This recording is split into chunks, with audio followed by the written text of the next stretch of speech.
Se trata de Ramiro Fonte, también ensayista, también narrador y ante todo poeta, que falleció en el año 2008, es decir, a los 51 años.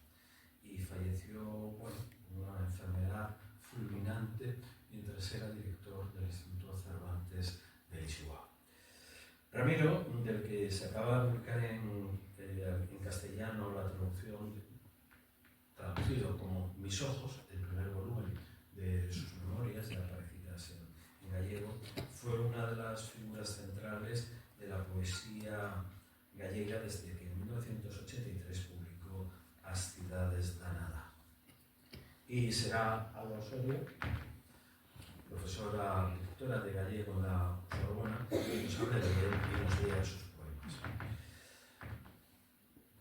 Pero me gustaría terminar esta mínima presentación con un recuerdo personal. Cuando Ramiro murió, nos quedamos impactados.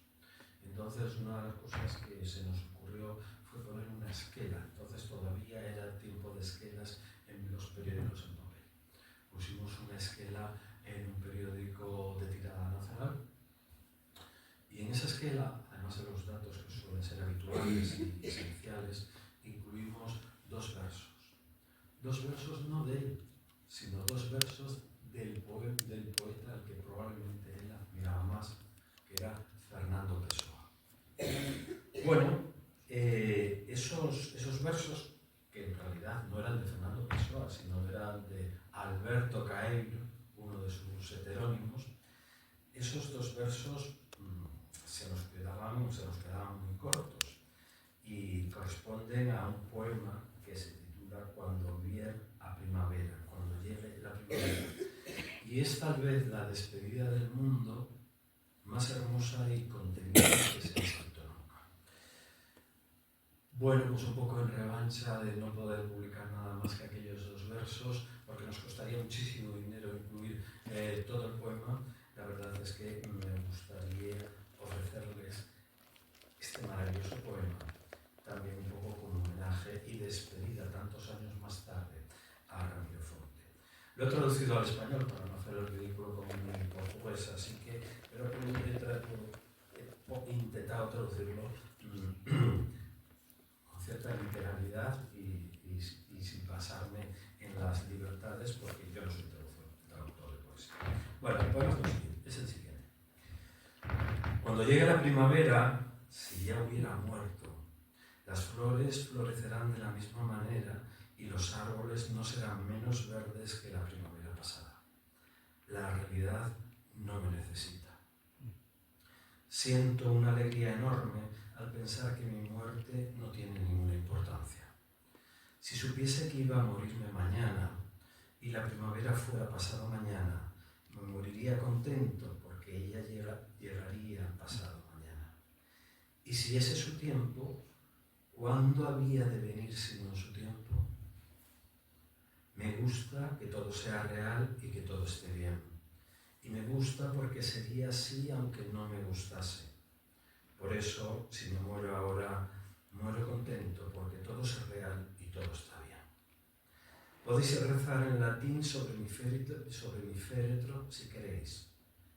Si queréis, podéis bailar y cantar a su alrededor. No tengo preferencias para cuando ya no pueda tener preferencias. La que sea, cuando sea, es lo que será, lo que es. Muchas gracias y adelante con nuestros invitados. Partager avec vous cette soirée de poésie galicienne à Paris. Merci à l'Instituto Cervantes qui nous accueille.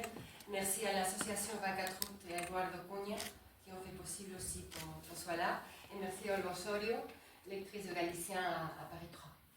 Bon, je vais vous présenter brièvement à Claudio Rodríguez Fer. Donc, Claudio Rodríguez Fer est poète, narrateur, dramaturge, essayiste en langue galicienne et hispaniste en langue espagnole. Sa poésie a été recueillie dans Amores et Clamores et ses récits dans Contos et Descontos. Il a été traduit dans une soixantaine de langues. Il a réalisé aussi des expositions de poésie visuelle et des livres de poésie visuelle comme cinépoémas ou corpoética. Il enseigne actuellement à l'Université de Santiago de Compostela, en Galice, où il dirige la revue littéraire Moenia et la chaire José Ángel Valente de poésie et esthétique. Il assure également la coordination générale des cahiers interculturels Union Libre et de la collection Poesía para Todos. Claudio a été professeur invité à l'Université de la ville de New York, à l'Université de Haute-Bretagne à Rennes, où il est docteur honoris causa, à l'Université de Bretagne Sud à Lorient et à l'Université de Paris-Est Marne-la-Vallée, aujourd'hui Gustave. Il a publié des recueils, il a il a récité ses poèmes en Europe, en Amérique, en Afrique. Il a également dirigé des thèses et de nombreux travaux de recherche dans des universités de ces 3 continents. Son œuvre a été l'objet de 4 livres d'études et il a reçu des prix divers dans les domaines politiques et aussi bien dans les domaines de la recherche. Parmi ces recueils poétiques en galicien, plusieurs sont consacrés à la mémoire antifasciste, comme par exemple A Loita Continua ou A Morte Vermelha, et ainsi que la pièce théâtrale As Costureiras. Docteur en littérature, sa thèse verse sur la littérature galicienne pendant la guerre d'Espagne. Il a également publié de nombreuses études sur la littérature antifranquiste. Il est président de l'Association pour la dignification, il n'y a pas de traduction en français, pour la dignification des victimes du fascisme à Galice, qui travaille pour la récupération de la mémoire républicaine, ainsi que pour l'hommage et la reconnaissance des droits des antifascistes en Galice. Il a été nommé président d'honneur de l'association Mémoire de l'exil des républicains espagnols dans le Finistère, maire en Neuf, dont le siège est à Brest. Bon, en édition bilingue galicien-français, je les laisse là. Je vais les prendre parce que j'ai laissé les livres là, il faut les montrer quand même. Voilà, je les laisse là. Okay. J'ai oublié. J'ai voulu me débarrasser de... Voilà, ça avant. Donc, il y a 2 éditions galicien-français, c'est important de le dire et de le montrer ici. Donc, Voyage à toi et Les Amours profonds. Et puis, il a aussi publié une édition bilingue galicien-breton, puisqu'il a travaillé en Bretagne, Mallorcals et Getmil Bloaz. Le celtisme et la Bretagne sont le thème de son livre Meus Amores Celtas et de la plaquette La pièce bretonne. Voilà, pour la présentation de Claudio. Todas las personas aquí presentes, muchas de ellas amigas.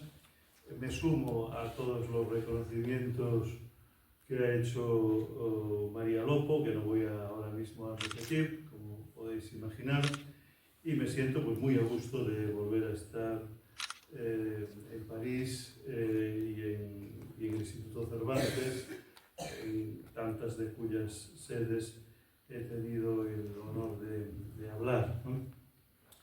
Aquí efectivamente está pensado que lea algunos poemas en gallego para que haya, digamos, presencia de las 3 lenguas, la gallega, que hoy de alguna manera homenajeamos y conmemoramos, el español cervantino del que estamos hablando en este momento y luego también, claro, el francés a través de los poemas que leerá simultáneamente María Lopo, que es además la traductora de la mayoría de esos poemas. La primera traducción es enteramente suya, luego la mayor parte de ellas están hechas en colaboración con María Lopo y Annick Walef-Gerlet, y finalmente también la penúltima es otra colaboración entre María Lopo y Michel Lefort, ¿no? Efectivamente, todas estas traducciones están en el libro titulado Les Amours Profonds, aunque parte de ellas están también en el anterior Voyage à toi, que luego se incorporó completamente a Les Amours Profonds.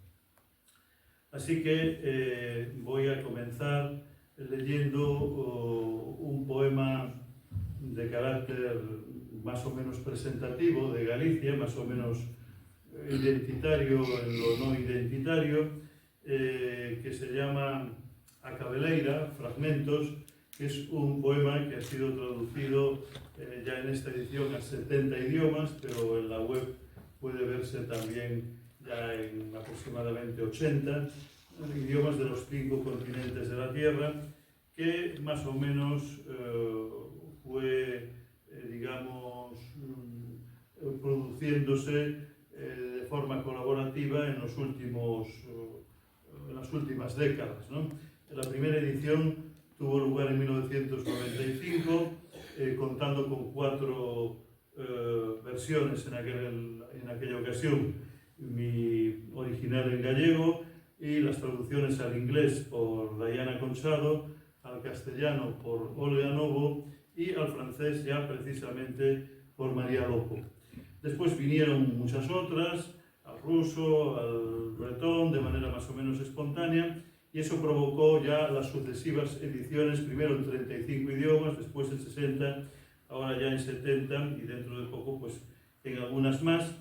Idiomas que se fueron añadiendo pues sobre todo después de los recitales que se fueron realizando en los lugares donde yo vivía o donde yo trabajaba dando clase. En Galicia, por supuesto, pero sobre todo en Nueva York, en París, en Bretaña, últimamente también en Asturias, en Madrid. Y entonces siempre que uno va a un recital multilingüe de este tipo, siempre hay alguien que dice, pero falta mi idioma, me gustaría que estuviera también mi lengua, sobre todo cuando se trata de una lengua minoritaria o más o menos periférica, y entonces pues eso hace que se vayan añadiendo siempre idiomas ya de una manera, digamos, espontánea, en la que yo ya no intervengo porque ya el proceso, el proyecto me excede de alguna forma, ¿no? Y además se trata siempre de reuniones en las que coinciden pues, amores muy diversos en la vida, en la poesía, en la docencia, muchas amistades, muchas relaciones de trabajo, muchos compromisos también muchas veces ideológicos que hacen que efectivamente pues este proyecto que nació de forma espontánea y que nació en 4 idiomas y que ahora está en 80 pues sea realmente un proyecto para mí verdaderamente importante, no solo en mi vida o en mi obra, sino sobre todo digamos en mi ánimo, ¿no? Porque hace que uno crea un poco más en la humanidad con este tipo de proyectos. El proyecto además estaba ilustrado desde el principio por Sara Lamas, luego también Carmen Blanco hizo la cabellera de la cubierta y un caligrama en el que los poemas aparecen, efectivamente los versos aparecen como cabellos más o menos cósmicos al final, porque se trata de un poema efectivamente de aliento pues más o menos cósmico y también libertario, ¿no? Como pretende serlo en general la poesía, ¿no? Como decía Federico García Lorca.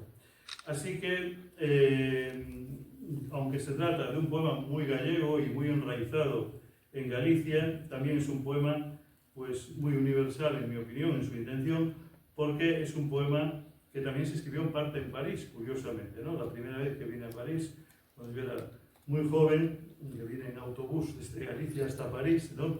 En un autobús de emigrantes, pues efectivamente en esa ocasión ya escribí algunos de los versos del libro.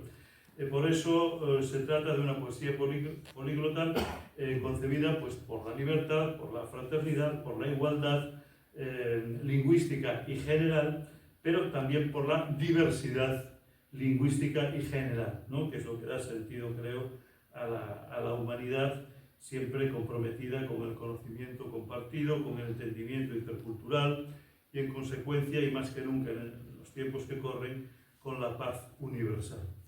Así que la presentación fue larga, pero el poema va a ser corto. Se trata solamente de 8 versos, ¿no? Que dicen así en gallego.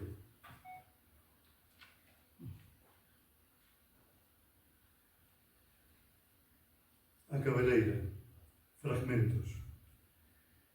Eu nacín nun país verde fisterra que vagou errante tras manadas de vacas. Incerto fillo son das tribos móviles que só se detiveron cando se les acabou o mundo. Non teño outras raíces que as da espora, nin outra patria habito que a do vento. Síntome da estirpe daqueles povos nómades que nunca se constituíron en Estado. O noso espírito coñeceu o abismo e o sentido telúrico do contorno natural.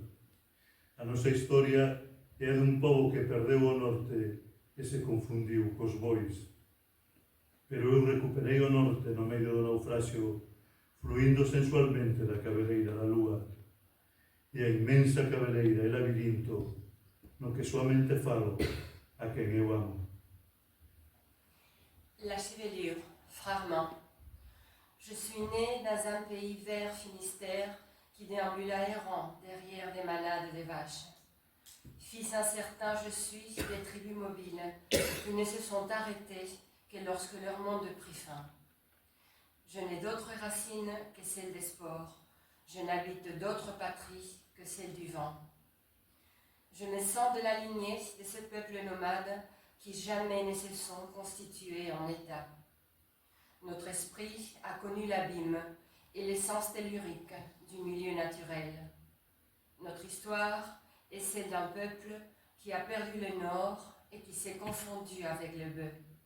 Mais moi, j'ai retrouvé le nord au milieu du naufrage, glissant sensuellement de la chevelure de la lune.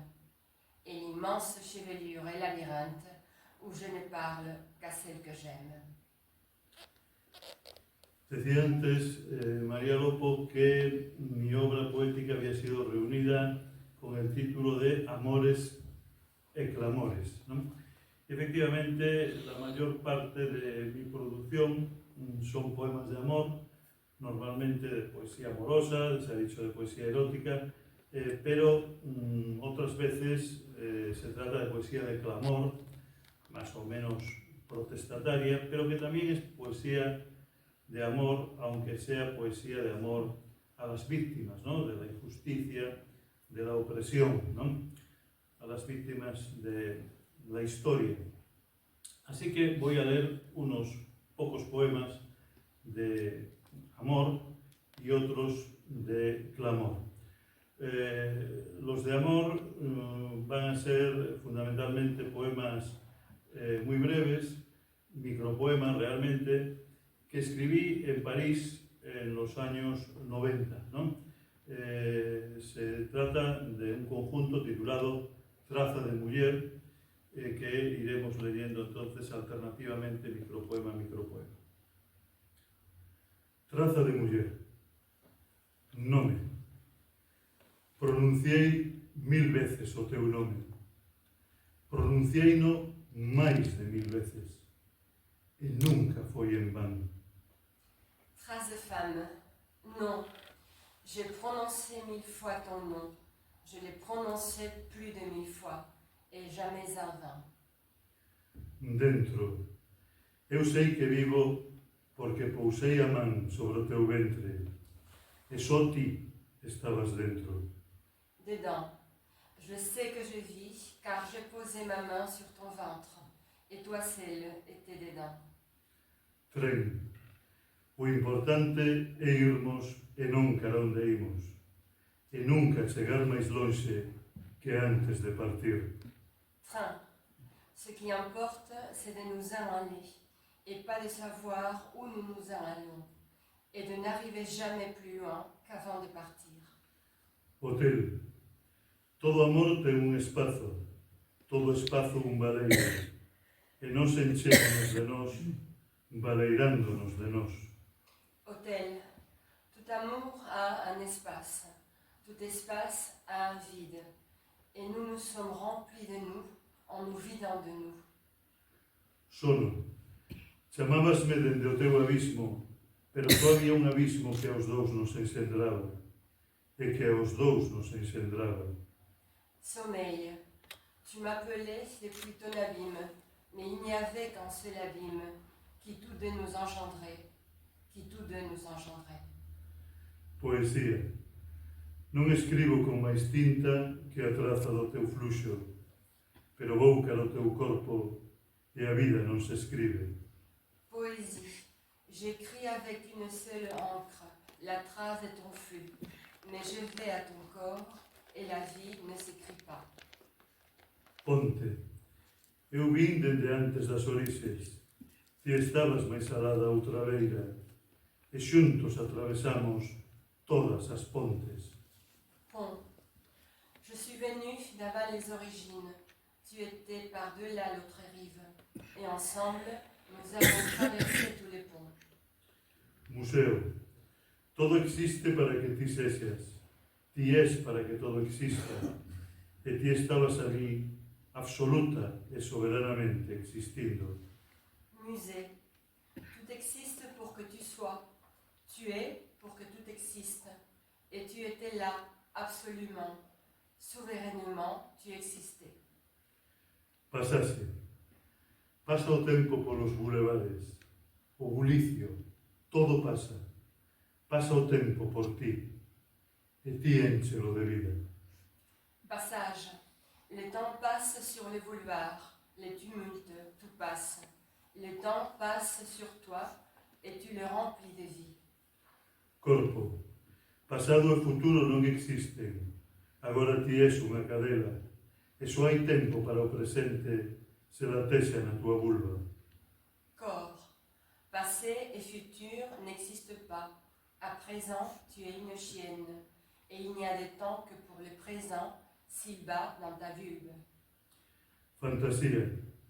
Non serán tres e ti a do medio. Transcorría lento tempo como fluxo. O teu corpo era o lugar da vida. E nunca soubeches o que ocorreu por ti. Fantaisie. Nous, c'était trois, et tu étais le centre. Le temps s'écoulait lentement comme un flux. Ton corps était le lieu de la vie, et tu n'as jamais su ce qui s'est passé en toi. Animal. Ti ofrecíaste como unha egua. Ti buscabas o prazer como unha poldra. Ti desexabas como unha besta en fío. E facías o amor como unha muller. Animal. Tu t'offrais comme une jument. Tu cherchais le plaisir comme une pouliche. Tu désirais comme un animal en rut.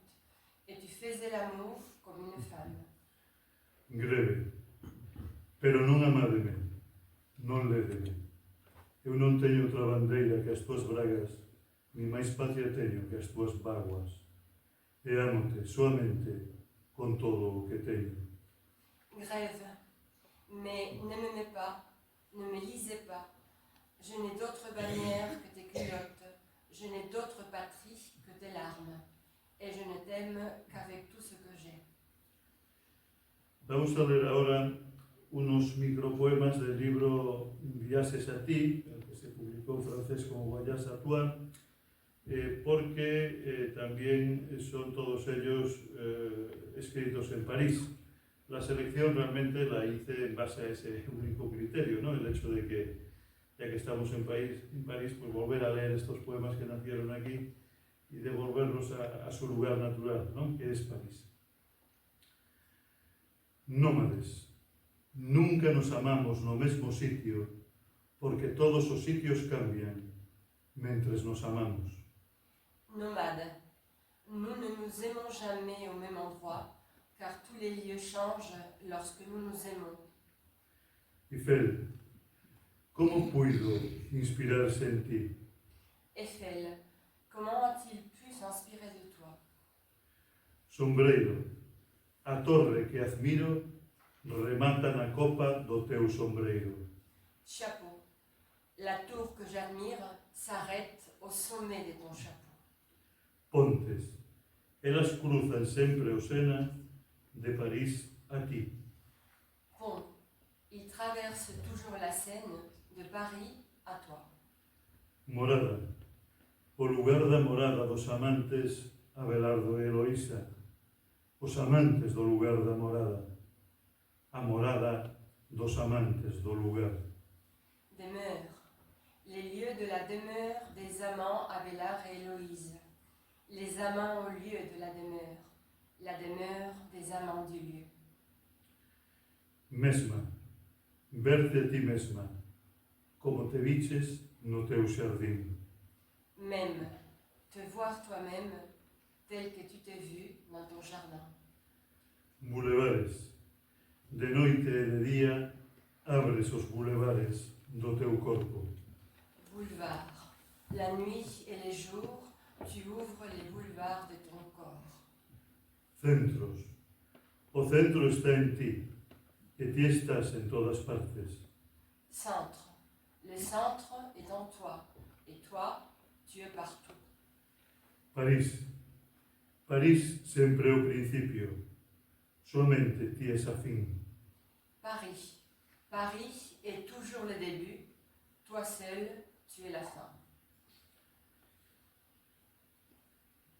Tras estos poemas de amores, digamos, vamos a leer ahora algunos de clamores, comenzando por el titulado Memorial dos Foxos de Lugo, con Lorca ao lonxe, que es un memorial, efectivamente, que alude a los paseos, a los asesinatos durante la Guerra Civil y años siguientes en Galicia, concretamente en Lugo, que terminaban con la aparición de los cuerpos en las cunetas, ¿no? Tal como le pasó finalmente, aunque sin aparición en este caso, a Lorca en Granada. Lorca aparece aquí porque fue un visitante asiduo de Galicia y concretamente de Lugo, ¿no? Donde estuvo en más de una ocasión y donde se relacionó con algunos de los escritores que también de alguna forma, o de los artistas que también de alguna forma pues comparecen en este poema.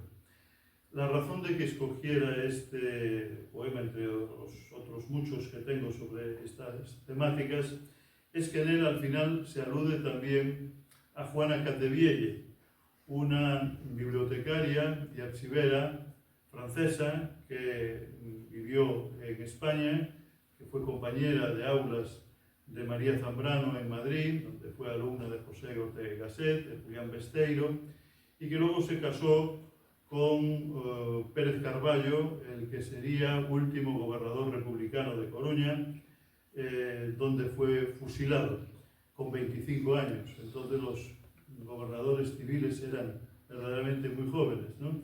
El de Lugo fue fusilado con 27 años, el de Coruña con 25.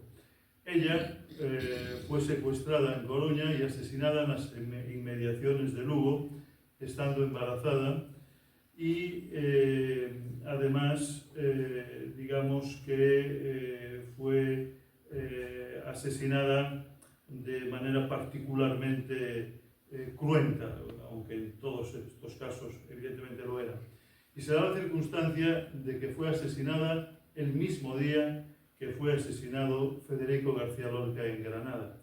Coincidencia, por otra parte, muy habitual, porque todos los días mataban a mucha gente, pero en este caso quiero señalar la coincidencia porque aparecen juntos en el poema. Aquí hay una persona que es Claudine Gasson, que ha hecho precisamente un excelente artículo sobre esta bibliotecaria y archivera asesinada, ¿no? Memorial dos Foxos de Lugo, con Lorca ao lonxe. O poeta ergueuse unha mañá e non a viu. Saíu á rúa e non a viu. Fuxiu ao monte e non o viu. Volveu a casa e non a viu. E non tivo por onde camiñar que non fosen cunetas e cunetas. Mirou o caderno dos poemas e non había ringleiras, senón soamente cunetas. Cunetas, cunetas, cunetas. Abriu os libros de poesía e non había verso ningún que non fose escrito entre cunetas.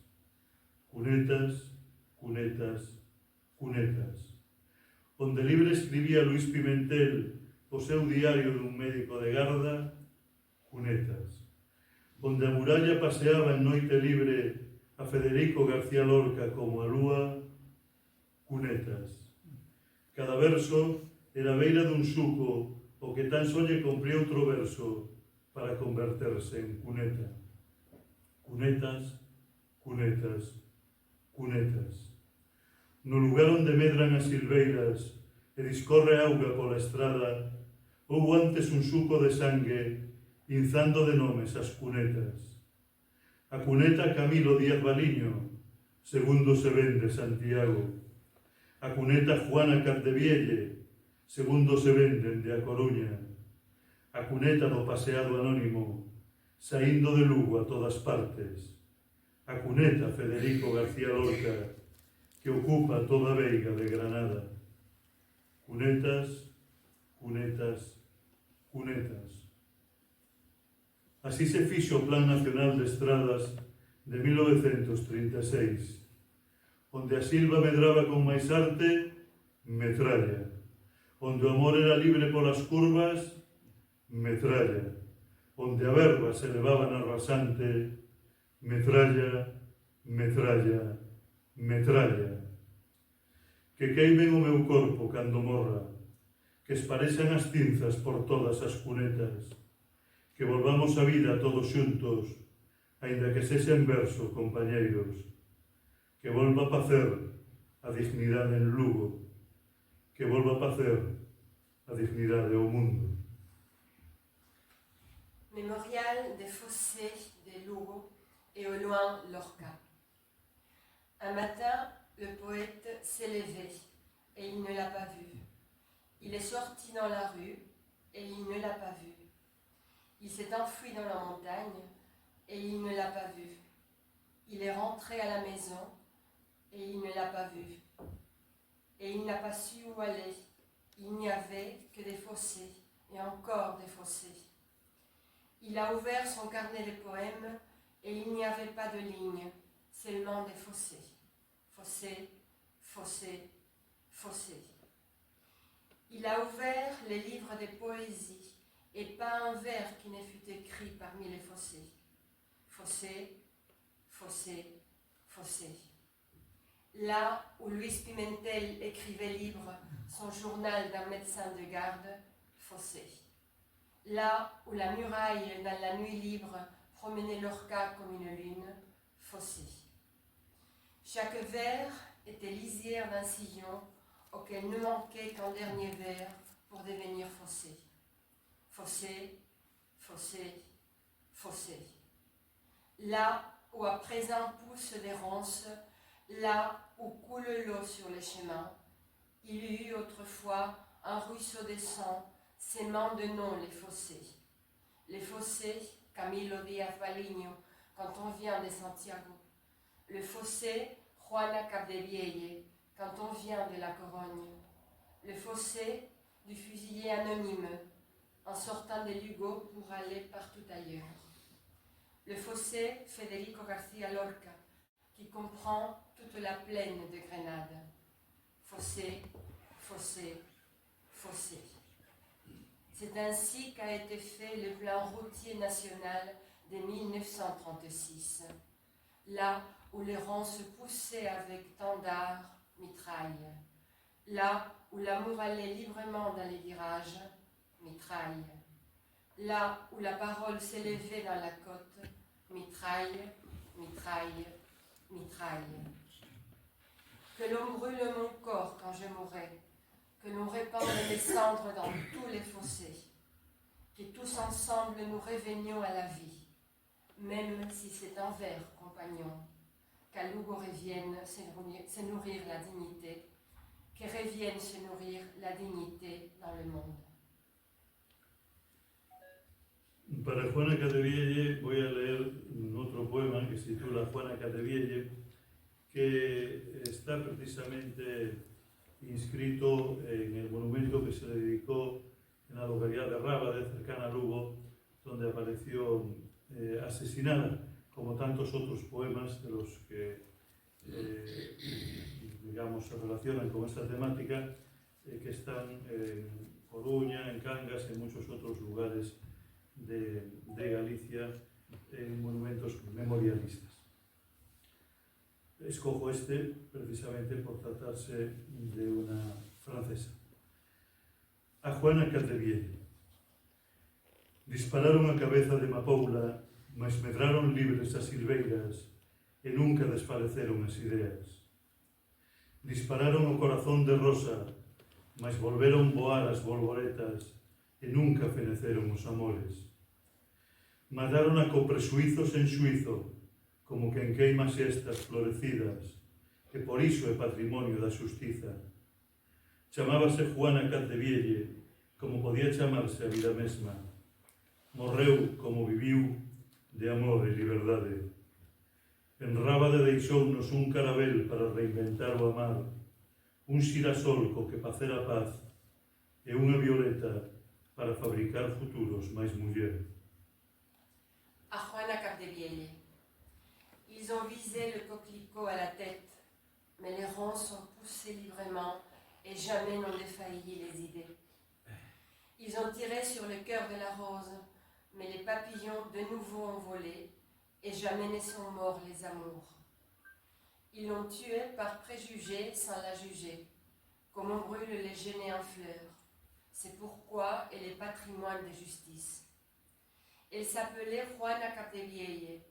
Elle aurait pu avoir pour nom la vie même. Elle est morte comme elle a vécu, d'amour et de liberté. À Rábade, elle nous a laissé un œillet pour réinventer l'amour, un tournesol pour nourrir la paix, une violette pour fabriquer d'autres avenirs plus femmes. Ahora quería leer algún poema relacionado con el exilio a Francia, que es un tema que también me interesó mucho como poeta, como persona, pero también como investigador, ¿no? Vamos a partir de un muy breve poema que se titula Exilio, que resume un poco la sensación que tuvimos muchos de los que vinimos a Francia en busca de nuestras auténticas raíces desenraizadas, ¿no? Que eran las del exilio republicano de 1939 en adelante. Y claro, muchos tuvimos la sensación de encontrarnos aquí con nuestros padres ausentes y con nuestros hermanos presentes. Muchos de ellos aquí hoy precisamente honrándome con su presencia. Exilio. Nos viñemos porque nin o noso amor puido facer que eles volvesen. Exil, nous sommes venus à eux, car même notre amour n'a pu le faire revenir. Muchos de estos exiliados de primera hora padecieron la doble barbarie, digamos, del franquismo en su huida y luego del nazismo durante la ocupación. Muchos de ellos acabaron trabajando para los nazis en los trabajos forzados a los que fueron obligados, como por ejemplo en Brest, ¿no? Cuando se creó el gran búnker submarino que pretendía impedir el desembarco que finalmente se realizó en Normandía. Allí murieron muchos exiliados españoles, algunos de ellos están todavía allí embutidos en los muros a los que fueron arrojados cuando todavía eran cemento fresco, porque cuando algunos tenían un accidente o simplemente protestaban y eran incómodos, pues los arrojaban a veces al cemento fresco del que hoy en día forman parte, ¿no? Así que voy a leer un poema dedicado a la construcción del búnker submarino de Brest por los esclavos de Hitler, en los que hubo muchos judíos, en los que hubo muchos rusos, muchos antifascistas de muy diversos lugares, pero también muchos españoles. Este poema fue leído también en la inauguración de la placa correspondiente en recuerdo de esos españoles en el propio búnker de Brest. Arsenal da barbarie. Bárbara. Trouxéronos en vagóns como a bestas, recluíronos en barracóns como reos, sometéronos a durísimos traballos forzados, pero ninguén puido doblegar a súa humanidade transcerrada. Exiliados republicanos entre os máis indómitos escravos de Hitler en Bretaña e nas illas anglo-normandas. Procedían da veiga de Granada, das rías de Galicia, das rúas de Madrid, de miles de recantos perdidos na súa terra ocupada polo fastio do que nunca serían súbditos. E o seu único patrimonio era a resistencia ou a nada. 500 días no búnker submarino cargando co peso da historia baixo as augas máis grises do Atlántico nazi. 500.000 metros cúbicos de escuro formigón fascista e tan só 1 miligramo de esperanza clara. Algúns foron engolidos polo cemento fresco, outros puideron seguir sendo os primeiros loitadores antifascistas de Europa ata a liberación ou a morte. Di a canción que en Brest non quedou nada, mas a lembranza das vítimas perdurou na súa prole e en toda dignidade fronte á barbarie, porque a forza torrencial e irreductible dos solidarios sifóns da memoria rescatou os afogados no océano, os extenuados na base, os fuxitivos das illas, baixo as mestas toneladas de néboa que enterraban tanto sufrimento. Que os ventos máis atlánticos e libres inunden aquela injustiza inesquecible con ondas rompentes de irmandades en fin. Arsenal de la barbarie, Barbara. On les amena dans des wagons, tels des bestiaux. On les enferma dans des baraques, tels des forçats. On les soumit à d'éprouvants travaux forcés. Mais personne ne put asservir leur humanité expatriée. Des exilés républicains parmi les plus indomptables esclaves d'Hitler, en Bretagne et dans les îles anglo-normandes. Ils venaient des vallées de Grenade, des rias de Galice, des rues de Madrid, des milliers de coins perdus dans leurs terres occupées par les fascismes dont ils ne seraient jamais les sujets.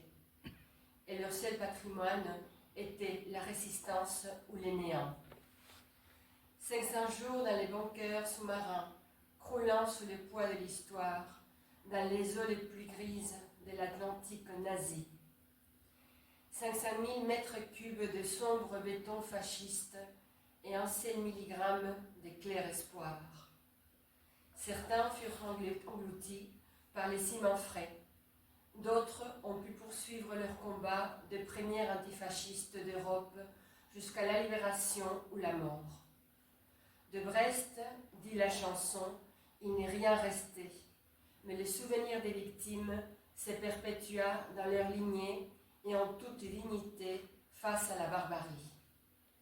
Car la force torrentielle et irréductible des solidaires siphons de la mémoire sauva les noyés dans l'océan, les morts d'épuisement dans la base, les fugitifs des îles, dessous les épaisses tonnes de brume qui ensevelissaient tant de souffrances. Puissent les vents les plus atlantiques et les plus libres inonder cette inoubliable injustice des déferlantes fraternelles sans fin. Y para terminar, quiero leer un poema que tiene que ver con el exilio triunfante, por así decirlo.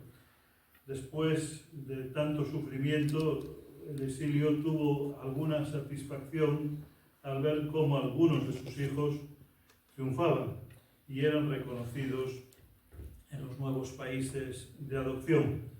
Tal es el caso de María Casares, precisamente la actriz, hija del último presidente del gobierno republicano antes de la Guerra Civil, de Santiago Casares Quiroga, porque además de que los dos eran gallegos, los dos fueron estudiados precisamente por María Lopo, quien además ha escrito y ha exhumado las cartas que se cruzaron de padre e hija. Ha hecho también magnífica edición que ya es un referente de las memorias de María Casares, ¿no? Residente privilegiada en la Biblioteca del Exilio, Editorial Renacimiento, y muchos otros libros y trabajos sobre esta actriz, sobre María Casares. El poema se titula Aviase Vermella, María Casares. La vida también me llevó un poco a mí a entrelazarme con esta historia, entre otras cosas porque, como se dijo aquí reiteradamente, yo soy especialista en un gran amigo que fue José Ángel Valente, que vivió en la calle Bolligar, justamente muy cerca de donde vivió anteriormente María Casares, donde convivió con su padre, con Santiago Casares Quiroga, con otros republicanos que pasaron por allí y donde recibía efectivamente a su amado Albert Camus, ¿no? De manera que también mi París al final se entretejió en distinta época con el París de María Casares. Este poema, Aviase Vermella, María Casares, lleva dos citas. Una, como no podía ser menos, de Albert Camus, y otra, como no podía ser más, de María Lopo. La de Albert Camus está en francés y por lo tanto la va a leer ella precisamente. M, sur une plage déserte, à l'extrême pointe de l'Europe, dans un vent violent, fait la course avec l'ombre des nuages sur le sable. Elle est la vie triomphante. Y la cita de María Lopo, que está en uno de sus libros en gallego dedicados a María Casares, dice así: mas fronte a tanta morte, ela sempre estivo coa vida. Foi a vitoria da vida para os seus pais, o triunfo do desterro para os exiliados, a vida triunfante no seu lugar do amor. Entonces, para finalizar, Aviase Vermella, María Casares. Aviase é unha muller descoñecida. Viaxar co signo de Plutón, co toxo, coas algas, coa humidade, coas vacas que nunca chegan a formar un rabaño. Aviase aos celtas, ao teatro que é a patria, as praias desertas, a ti que é a vida triunfante. A Coruña, Montrove, Bastiagueiro, Villa Galicia, Hotel Paris New York. Pola rúa Bolligar vou con María, tras María, tras María, tras María. Le voyage rouge, Maria Casares. Le voyage est une femme inconnue. Voyager sous les signes de Pluton, avec l'ajon, avec les algues, avec la brume, avec les vaches qui n'arrivent jamais à former un troupeau. Les voyages vers les Celtes, vers le théâtre qui est la patrie, vers les plages désertes, jusqu'à toi qui est la vie triomphante. La Corogne, Montrove, Bastiagueiro, Villa Galicia, Hôtel Paris-New York. Dans la rue de Vaugirard, je marche avec Maria, derrière Maria, derrière Maria, derrière Maria. Nada más, muchas gracias y damos paso a Alba Osorio.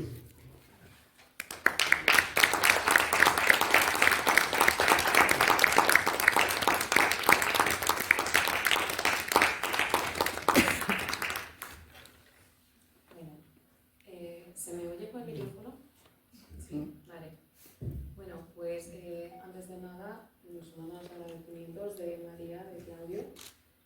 Extenderles también el agradecimiento, por supuesto, a ellos dos por su presencia hoy, por todo el trabajo que han hecho, por a María por la presentación maravillosa que ha hecho de Claudio, por la preciosa lectura de sus poemas también en francés, a Claudio también, bueno, por toda su literatura, por este regalo de poder escuchar hoy los poemas que, como él ha dicho, ¿no?, que ha devuelto a su lugar de origen, que bueno, me parece una experiencia realmente muy bonita que todos podamos disfrutar hoy aquí, así que gracias a los dos.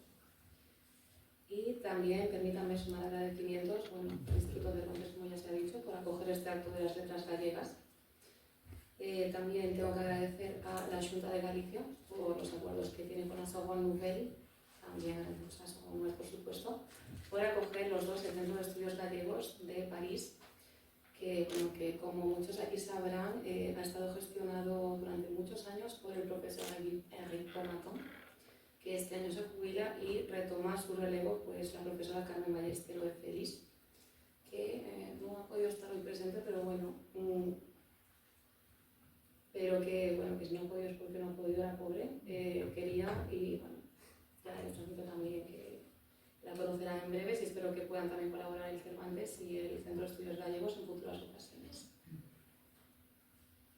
Bien, bueno, como saben, estamos todos aquí hoy para conmemorar las letras gallegas, que son una celebración de nuestra cultura que surge en el año 1963, cuando la Real Academia Galega propone que se particularice una fiesta de todas nuestras letras, toda nuestra literatura, en la figura cada año de pues, la persona que decidan homenajear. La persona que tiene, por supuesto, pero muy ciertas características.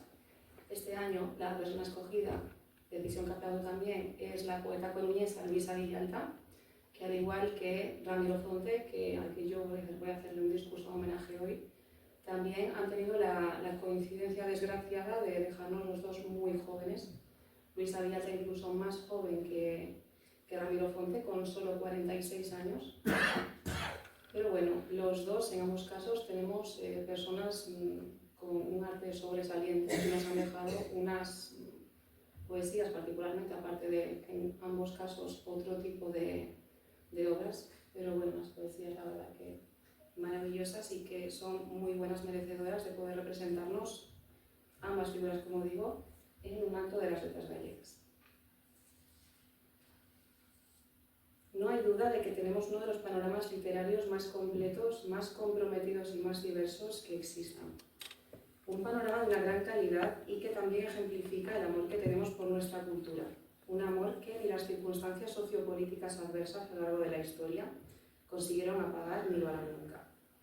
Con esto me refiero tanto a nuestro panorama actual, del que es buen ejemplo nuestro Claudio Rodríguez, como también a las y los poetas que ya no están entre nosotros, como la propia Luisa Villalta y los tantas y tantos otros cuyo recuerdo necesitamos también mantener vivo, tanto por su calidad literaria como también por la relevancia del trabajo y del activismo cultural que han desarrollado a lo largo de sus trayectorias.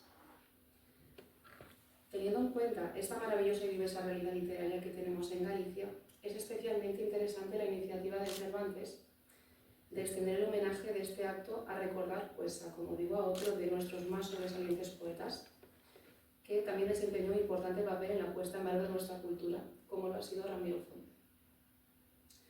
Un poeta que, sin duda, entendía perfectamente la complejidad de escoger a una sola figura anualmente para representar nuestras letras, pues él mismo formó parte de la Real Academia Galega.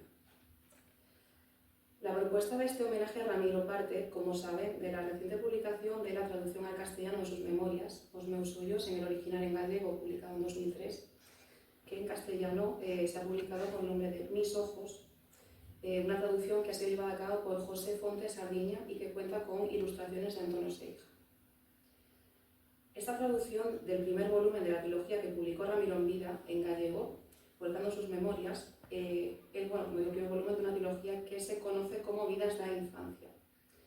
Y es particularmente interesante porque inicia el camino para que toda la comunidad que no es galego-falante, pero que pueda estar interesada en una figura tan sobresaliente, como digo, tanto de nuestra literatura como de la puesta en valor de nuestra cultura, que puedan conocer pues, todas esas experiencias, todas esas memorias que él mismo nos comparte, para que entendamos más bien su figura, ¿no?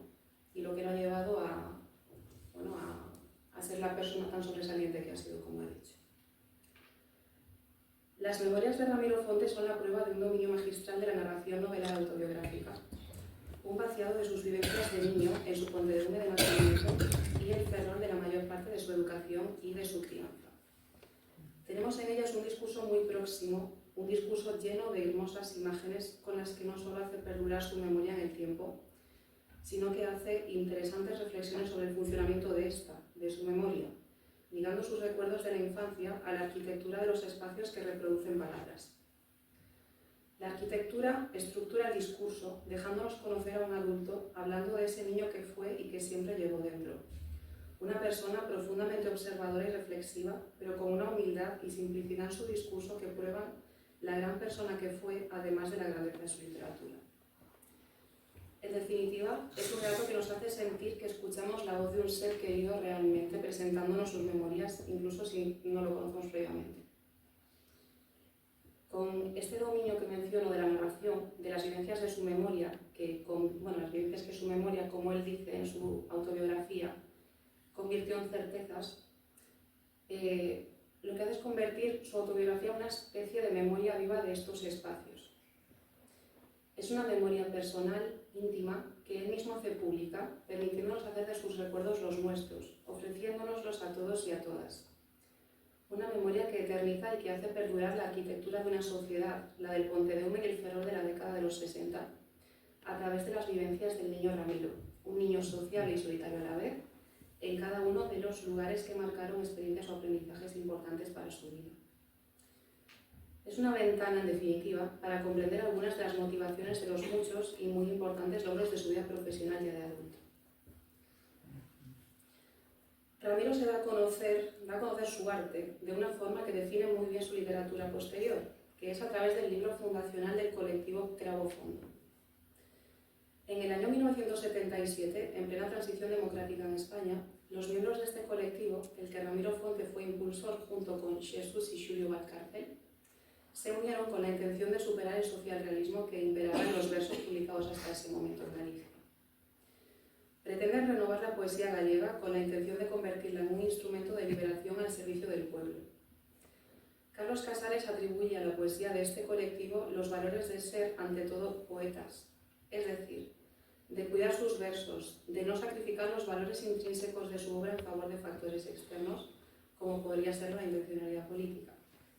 Pero hace esto desde una profunda formación, una reflexión sobre el papel de la poesía y, lo que es muy importante, una gran maestría literaria.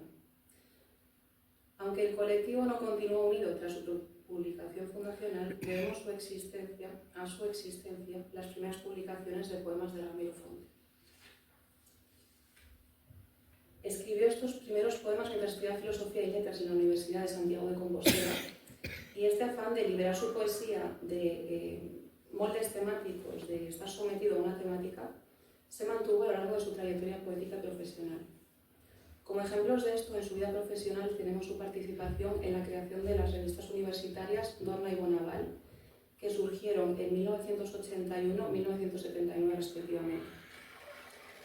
La primera de ellas, Dorna, sigue hoy en día en actividad y mantiene la orientación compartida por ambas en su origen y que continúa la línea filosófica de renovación de los grupos surgidos en los años 70-80 para crear un espacio de renovación e impulso de la poesía gallega. Aunque el homenaje que hacemos hoy a Ramiro está centrado en su poesía, a la que volveremos en breve, este no sería completo sin hacer referencia a sus muchos logros profesionales. Y es que, además de poeta, escritor e investigador, Ramiro Fonte fue docente de lengua y literatura gallega en Vigo y en Londres. Siendo yo actualmente, como se ha dicho, lectora de gallego aquí en París, no puedo dejar pasar la ocasión de agradecer a estas primeras generaciones de docentes que tuvieron la muy bonita, pero muy ardua también tarea de transmitir y poner en valor nuestra cultura, tanto dentro como fuera de Galicia, en un contexto todavía muy incipiente que presentó muchísimos retos. Así que gracias de corazón al trabajo de Ramiro y del resto de docentes de gallego de su generación por haber sentado las bases para que otros podamos estar aquí hoy con ustedes continuando esta tarea. Y por supuesto, estando hoy en el Instituto Cervantes, no podemos homenajearlo en condiciones sin mencionar que el mismo Ramiro dirigió el Centro de Lisboa entre el año 2004 y su fallecimiento en 2008. Si miramos el calendario histórico de las actividades culturales de este instituto portugués, podemos apreciar que su gestión impulsó la presencia de nuestra cultura en esta institución. Como por ejemplo, la semana que dedicaron a las letras galegas precisamente en el año 2006, que contó con una importante y diversa programación cultural, con varias proyecciones de películas, coloquios, etc. O si seguimos también un orden cronológico, podemos recordar también los dos congresos que organizó en el año 2007, titulados De Amores y Maldecires, la poesía gallego-portuguesa, en el que él mismo participó además como ponente, y el que se celebró en noviembre de ese mismo año 2006 con el título de Los gallegos en Lisboa. Como digo, Ramiro escribió también narrativa y crítica literaria, pero se identificó sobre todo con la poesía, que siempre escribió y publicó en gallego. El primero de sus 14 poemarios que se llegaron a publicar, llamado As cidades da nada, vio la luz, como se ha dicho, en el año 1983. Tenemos en este poemario composiciones de temáticas diversas, pero que tienen rasgos comunes como el abundante empleo de referencias culturales, algo que conocemos técnicamente como culturalismo, y que es una característica compartida en mayor o menor medida por ese grupo de poetas que publicaron a partir de los años de finales de los 70 y los 80 y que renovaron el panorama poético de nuestra literatura. Que por cierto, si les interesa pues, profundizar en esta teoría de la literatura de los años a partir de los 70-80, la renovación del panorama poético gallego, que les recomiendo también la ponencia de precisamente de Claudio Rodríguez Fer, que hizo ya hace muchos años, en 1986, si no me equivoco. Sí. Sí. En los cuadernos del norte. Exacto, en los cuadernos del norte. Y que bueno, que ahí tienen realmente un resumen de todas estas características, lo que los ha unido, que es totalmente sobresaliente. Y volviendo a centrarnos en Ramiro, la crítica destaca muy frecuentemente la calidad formal de sus versos, los de toda su obra poética, entre la que encontramos otros títulos como Designium, publicado en el año 84, o Adeus Norte en el 91, por citar solo algunos ejemplos. Él consideraba su obra poética como una unidad, como el poema, unidos todos ellos precisamente por esta calidad formal, por la precisión léxica, considerando la palabra como el elemento fundamental de su arte. Su calidad literaria le ha valido varios reconocimientos a lo largo de su carrera, entre los que podemos citar, sin ser exhaustivos, el Premio de la Crítica de Galicia y el Premio Losada Dieguez en 1984, o el Premio de la Crítica Española en 1989. A continuación les leeré en gallego una selección de los poemas de Ramiro Fonte para que puedan conocerlo o recordarlo de la forma más hermosa que se puede recordar a un escritor, que es a través del legado artístico que nos dejó. Esta selección pertenece a la obra 10 de 10, que viene disponible en línea en la web del Centro Virtual Cervantes y que consiste en un homenaje que el Instituto de Nápoles hizo al escritor cuando falleció. Según las palabras del director de Cervantes por entonces, el señor José Vicente Quirante Ribes, esta obra, en la que importantes poetas italianos tradujeron algunos de sus versos de Ramiro, es un homenaje particular, un homenaje que permitió que la poesía de nuestro querido poeta se conociese también en italiano. Cito las emotivas palabras que dedica el por entonces director del Cervantes de Nápoles para introducir la lectura de esta selección de poemas. Unos poemas que él considera una obra hecha con toda la pasión de la que somos capaces para una gran persona que se ha ido, pero que algunos nunca olvidaremos. Y con esto les voy a leer algunos de estos 10 poemas en total que son. Yo he seleccionado 6, que les leeré, como digo, en gallego. Empezamos con uno que se titula Xardín de San Carlos y que dice: Sempre terá aquí patria aquel poeta romántico, tranquilo, liberal, que a ninguén lle desexa facer mal cunhas rimas que esconde na gaveta. Sentada nunha rocha do planeta, Galicia, segue ti mirando o mar, que eu xa me dispuño a consumar a miña vocación de anacoreta. Non quero que a palabra do impostor envelene os meus soños, nin, peor, vivir desta comedia como autor. Abóndame con ter por compañía a Nidia Rosa, a voz de Rosalía e o presaxo da luz a miña ría. Bueno, de este poema simplemente decir dos cosas, una genérica, que es que en el Centro Virtual Cervantes pueden acceder a estos poemas tanto en gallego como en castellano como en italiano, en el caso de que alguien esté interesado en leer alguna de las traducciones.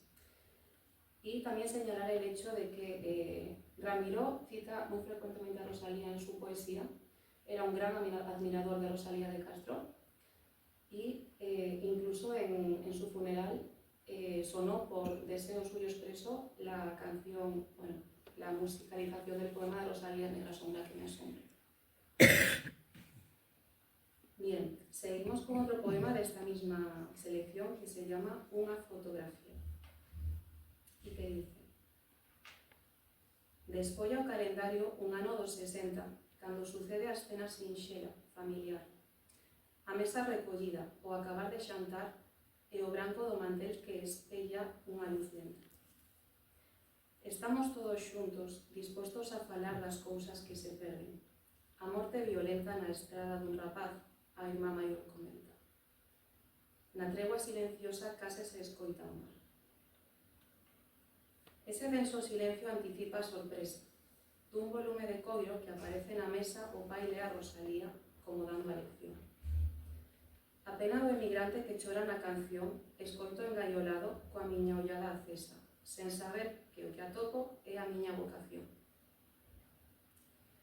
Tenemos aquí, pues, unha fotografía literaria, ¿no? Un momento de la vida de Ramiro que fue importante, que quiso volcar en su poesía como el momento que consideró, pues, como el definitorio de cuando encontró su vocación por la poesía, ligado ya desde el inicio, como vemos, a Rosalía de Castro. Bien, seguimos con un poema bastante más largo ya, que se llama Poética, y que dice: con palabras gastadas polo uso como eses vellos naipes das familias, coas palabras do amor ou das conversas, sentámonos de novo na partida. Cazadores nas vellas edicións rebuscamos tesouros, melodías, para sermos antigos e modernos, para non traizogar a poesía. Nin a pedra do